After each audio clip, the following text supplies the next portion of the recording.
Hey guys, I'm Dov, and today I'm back with more Total War Warhammer Online action. Today is the first in a series of battles I fought against Shadow Online Gaming, who I'll definitely link to his channel below. Very nice guy. We fought a series of battles earlier this week, and I wanted to bring them to you guys. They're very fun battles, very fun maps as well. Maps you don't typically see in the multiplayer rotation, so definitely in for a good time.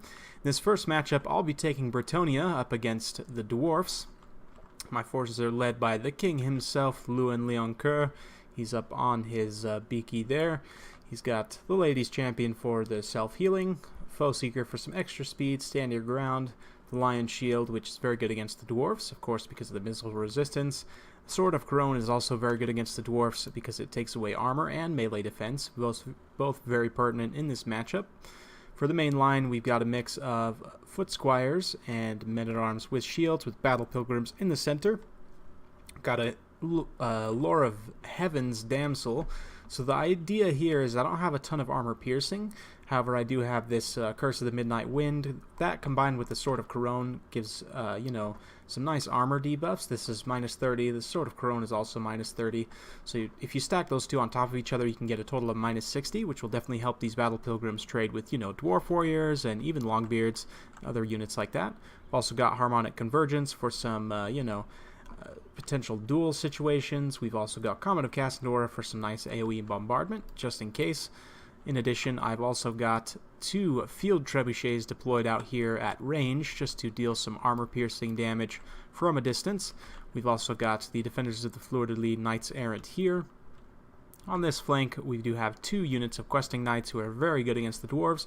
Armor-piercing, of course, very, very strong. And we've also got the Companions of Canel have the physical resistance of the Blessing of the Lady. So they're going to be strong in this matchup as well. We'll go ahead and take a look at the dwarfs. They've got the Skyhammer Gyro Bomber, which is an interesting pick against Bretonnia. They can field a very strong air force, so it's a bit of a risky gamble, but I've only brought one flying unit here, so he could potentially make this work if he's able to run away effectively from Lewin. Let's see, Lewin has 100 speed, whereas this thing has 90, so Lewin should be able to catch it, but that's going to be a rough trade. The rest of his army looks like miners with blasting charges on each flank. We've got a front line of dwarf warriors with the Warriors of Dragonfire Pass. In the rear here looks like Longbeards with great weapons. Got one runesmith here. Looks like he's carrying, let's have a look, Rune of Wrath and Ruin. We've also got Rune of Oath and Steel and the Master Rune of Stromny Redbeard for plus 8 melee attack, plus 4 leadership. Very, very good stuff. Buffing up those low-tier dwarf warriors to have more melee attack. Let's see if this guy's got a similar kit. Wrath and Ruin, Oath and Steel, and Stromny Redbeard. So yep, same kit on the other side. He's also got a Lord here with the healing potion. Very strong and durable. Dragonback Slayers here protecting the rear. He's got the Goblobber Grudge Thrower. And looks like that's about it. Unit of Quarrelers here in the center and another here. And yeah, pretty decent little Dawi force. So we'll go ahead and kick things off here. You can see the trebuchets already opening fire on this dwarven flank here. Going to be doing some nice armor-piercing damage. Trebuchets aren't, a crazy effective unit.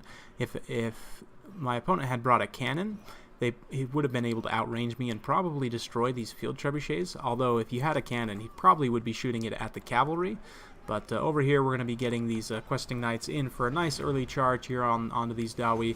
Beautiful, beautiful sight. Oh man, these guys look so nice. I especially love the Regiment of Renown. They're beautiful units. This unit as well, just slamming into these miners. Going to be doing some nice armor-piercing damage. Countercharging now with the Rune of Wrath and Ruin here. Very, very nice. Using the Rune of Oath and Steel as well to buff these guys' armor, just to make them trade a bit more effectively here. We've also got the Lord running over to try and deal a bit of damage as well. And the main line fight is just coming in. You can see these Defenders of the Fleur-de-Lis here getting in on those Quarrelers. This is a bit of a miss-micro by my opponent, but these Defenders of the Fleur-de-Lis aren't a crazy good unit. I mean, they're pretty decent for their price, but they do have Frenzy. They don't have a ton of armor piercing, but 49 weapon strength is decent. You can see those peasants eating a bunch of blasting charges, as well they should. That is exactly what they are meant to do. The blasting charges now coming in, though, getting on some of the battle pilgrims as well, which is more of a high-value target. The Curse of the Midnight Wind being dropped here, however, being very nicely countered by the Rune of Oath and Steel, so it's going to be a net 0 change for these Dwarf Warriors. They're still right at 85 armor where they used to be, so it's not going to be wildly effective. Over here, these men-at-arms with shields, not going to be able to do too well against the Warriors of Dragonfire Pass. Foot Squires should be able to trade somewhat more effectively there, but we're going to be able to continue to cycle in and out on the flanks here with these Questing Knights. Probably not the greatest charge here. I'm going to be going straight into the Dragonback Slayers, but, you know, definitely do some shock damage and try and get as much work done as possible. Over here, the Foot Squires coming in to clean up the Quarrelers. My Defenders of the Fleur-de-Lis unfortunately not being microed very well, taking a bit of Quarreler fire there, but we're trying to respond with these Field Trebuchets here. Meanwhile, in the mainline fight, it's Peasants versus Stunties all the way, with Lewin diving in now, dropping the Sword of Corone just to debuff the armor of all these Dawi here, and now with the Rune of Oath and Steel on cooldown, we will be able to actually get some effective armor sundering here and have these Battle Pilgrims and Men-at-Arms trade slightly more effectively. Looks like Damsel is taking some Goblobs right to the face, which is a bit unfortunate, but he probably wants to be targeting it like right on this blob right here. Just because I don't have a Grail Relic, so the leadership hit from the Goblobber could potentially rout off a lot of these Men-at-Arms. But more blasting charges being thrown in right on Lewin. Probably didn't like that too much, but took a bit of damage there. Also fighting up against the Lord, but the Lord is going to have to be careful. Lewin does heavy armor-piercing weapon strength, so it's going to be bad if he stays in there for too long. Going to be dropping Comet of Cassandora here. You can see the sky is opening up and going to be falling. Boom! Doing some nice damage to the Dwarves. Of course, their magic resistance will keep it from being wildly effective, but did some damage to those Men-at-Arms as well. They're not too happy about that, but Foot Squires holding out here, doing some nice work against the Dragonback Slayers. Not really a fight the Dragonback Slayers are meant for. They'll do okay here because the Foot Squires only have 70 armor, but still, it's allowing these Questing Knights to continue to cycle in and out on this flank, so we'll go ahead and watch this as they get a beautiful rear charge in here, send many of these Dawi flying across the field and getting some nice armor-piercing damage. You can see another Curse of the Midnight Wind going down here, doing some nice armor sundering. Longbeard's down to only 65 armor, so the Battle Pilgrims and Men-at-Arms will do much better here. Defenders of the Fleur-de-Lis as well will deal more damage just because they don't have great armor-piercing, so even on the charge they'll be more effective if the armor is sundered. Very, very good stuff though, countering with the Stand Your Ground here to keep their melee defense in top shape. The Runesmith over here continuing to fight. They're very healthy, and it's going to be tough for me to take them out. I'll definitely have to use Lewin and some of my other armor-piercing units to take them down. A lot of my infantry is pretty well tattered, though. The balance of power is slightly in my favor. However, I'm somewhat losing the infantry battle, and I definitely need to try and continue to use my knights to just cycle in and out of here. Getting some nice rear charges there. Lewin still fighting in here as well with the Defenders of the Fleur-de-Lis. But a bit of friendly fire coming in from those trebuchets. I'm sure those peasants will be rightly punished at the end of the battle, but for now, continuing to fire away. And yeah, these Dragonback Slayers down to only 9 unit models. They're in a rough place, but the Longbeards as well. They are very low, but you know, the Dawi are a proud people. They'll fight to the end, and here the Lord is battling up against Lewin Leoncoeur. Very thematic, cinematic fight right here. All these corpses strewn about of knights and dwarves and peasants. And yeah, beautiful, beautiful fight. Warriors of Dragonfire Pass holding out well still as well. A lot of my infantry is fairly tattered. I've got this one unit of Foot Squires here that's relatively healthy. Everything else, though, is in really rough shape. The Dawi are in pretty rough shape as well. However, Lewin's a bit caught out here. He's actually getting pretty low, and the Dwarf Lord's putting kind of a smackdown on him. So he definitely needs to try and get out of here. Rune of Wrath and Ruin going down on him as well, just to try and get him out of the battlefield. Definitely understand he's a high-value target, so he's getting pretty low. Almost was able to get him, and if Lewin would have gone down, that would have been game for me. You can see the balance of power has gone back to about even, just because all my infantry is broken at this point. I've got a few units of knights roaming around, just cleaning up some routing units of Dawi, and trying to keep them from coming back. Getting probably very tired, though. They've been riding around and cycle charging the entire battle, which definitely takes its toll. The Dawi are in a rough spot at this point, though. I've still got a bit of ammunition on my field trebuchets, and I'm just trying to do a bit of a tactical retreat here to pull all my infantry back to a defensive position and just use these field trebuchets to finish this battle off. The Dawi have quite a bit of infantry left, and although they're tattered, their leadership is strong, and they still have some major fighting ability, so we definitely need to be careful. Lewin getting on these Dwarf Warriors over here, just trying to rout them off. And these defenders of the fleur-de-lis as well, going to be coming in for a nice cycle charge here. The questing knights over here kind of wasting their time on this unit of dwarf warriors that's pretty much done at this point. We could probably just pull them back, to be honest, and try and get back here. This runesmith getting a bit out of position up ahead, but we're going to bog him down with some peasants. Just make sure that he doesn't get onto these field trebuchets. That's the most important thing. I just need them to continue to fire at this group of healthy-ish longbeards. Defenders of the fleur-de-lis coming in, just tying these guys down momentarily while we let the field trebuchets empty out the last of their ammunition.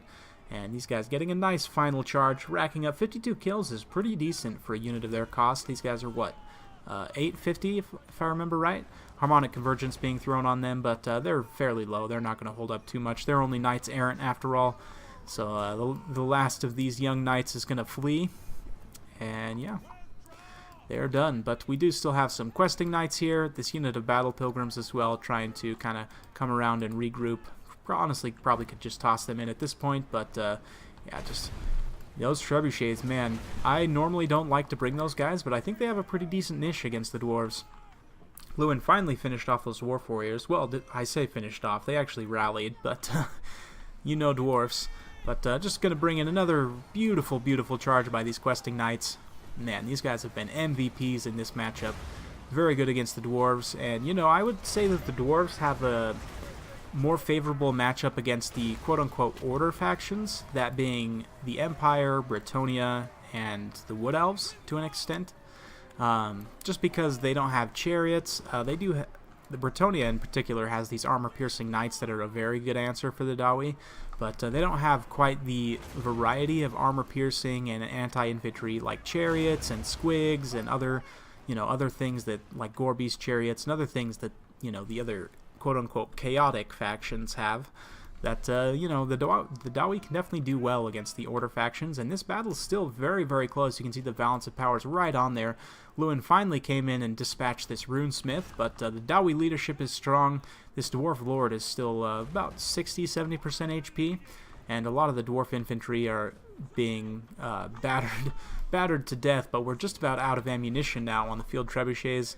We've pretty much used all of it, which is very, very nice, but these companions of Connell are almost done. They're going to come in for one final glorious chivalric charge, but they're not long for this world. They almost immediately are going to shatter, and a Rune of Wrath of Ruin going off on what's left of them. Lewin, however, is he's angry. He's seen many of his men die today. He's going to come down and try and punish this dwarf lord here, get some nice auto attacks in, and hopefully do some nice armor-piercing damage and finish off the leadership of the Dawi. You can see the balance of power starting to slide now in my favor as a lot of these units rout off. The Terror actually getting to these Dwarves of Dragonfire Pass here. And Lewin's going to have to be careful. You know, there are several heroic units here, but we're going to bring in the Damsel as well just to punt around this last Dragonback Slayer. And holy cow, man, those guys have been low for a long time. I don't know how that guy survived this whole time, but the lady's going to get in there and slap him around a little bit as Lewin chases off the rest of the dwarfs here and actually chopping the Slayer's arm off. Wow, it's a brutal damsel. So that'll be the end of the game there. Hope you guys enjoyed watching that. Very good game, Shadow Online Gaming. It was very close in the end there. I honestly, it could have gone either way. So I think if he had cut this Skyhammer and maybe brought like another unit of Slayers or two, it could have potentially gone in his favor.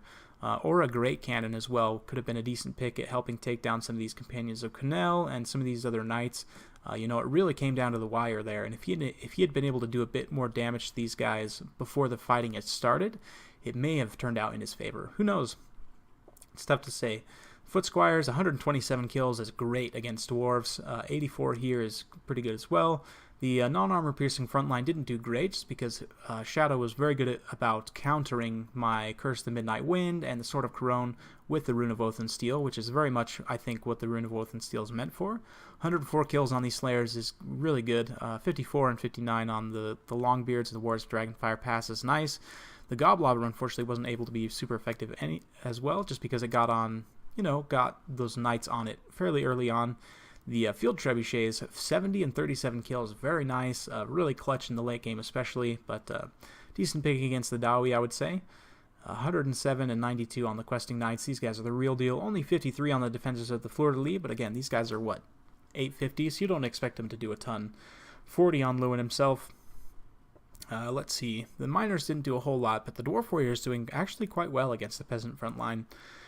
The quarrelers as well weren't super effective, and that's one of the issues you're going to face against Bretonnia is their heavy cav force. It almost makes you want to just bring more slayers. I think 2 quarrelers would definitely be a good pick, just because they've got a lot of utility. You know, they can help you deal with different threats. But if he had cut this Skyhammer and got a few more slayers, it may have gone differently, definitely. So well played to Shadow. Hope you guys enjoyed watching that. I've got more coming every single day, so if you like this kind of content, like and subscribe. And yeah, we'll see you next time.